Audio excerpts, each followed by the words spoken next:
बच्चों, आज हमने पाठ दीपावली आई का पठन किया और यह पाठ ई की मात्रा पर आधारित है।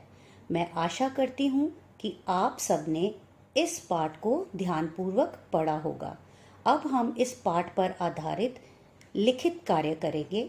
तो लिखित कार्य शुरू करने से पहले सबसे पहले हम पृष्ठ पर दिन और तिथि लिखेंगे। उसके पश्चात पाठ का नाम दीपावली आई लिखेंगे। पाठ का नाम लिखने के पश्चात हम शीर्षक लिखेंगे प्रश्न उत्तर। अब बच्चों, इस पाठ पर आधारित मैं आपसे एक प्रश्न पूछूंगी और आपको उसका उत्तर इस प्रश्न के नीचे लिखना है। तो प्रश्न है, गीता और दीपा ने मिलकर क्या सजाई। एक बार फिर से प्रश्न पढ़ती हूँ। गीता और दीपा ने मिलकर क्या सजाई। तो बच्चों, जब भी हम किसी प्रश्न का उत्तर देते हैं तो प्रश्न में से कुछ भाग उत्तर में लिख लेते हैं और पूछे गए सवाल का जवाब लिख देते हैं। जैसे कि यहाँ पर पूछा गया है, गीता और दीपा ने मिलकर क्या सजाई।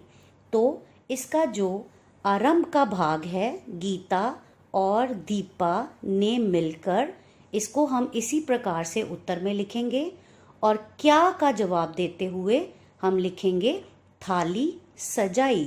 इस प्रकार से हम एक प्रश्न का उत्तर देते हैं। तो एक बार फिर से उत्तर दोहराएंगे। गीता और दीपा ने मिलकर थाली सजाई। उत्तर समाप्त होने के बाद हम इसके नीचे एक रेखा खींचेंगे और अगला शीर्षक लिखेंगे चित्र पहचानो।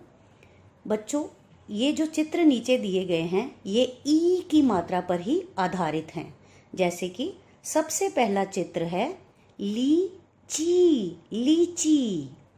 दूसरा चित्र है तीर, तीर। तीसरा चित्र है मकड़ी, मकड़ी। और अंत में चौथा चित्र है जाली, जाली। इस प्रकार से आप ये लिखित कार्य अपनी कार्यपुस्तिका पर करेंगे और इस पाठ को अच्छे से दोहराएंगे। धन्यवाद प्यारे बच्चों।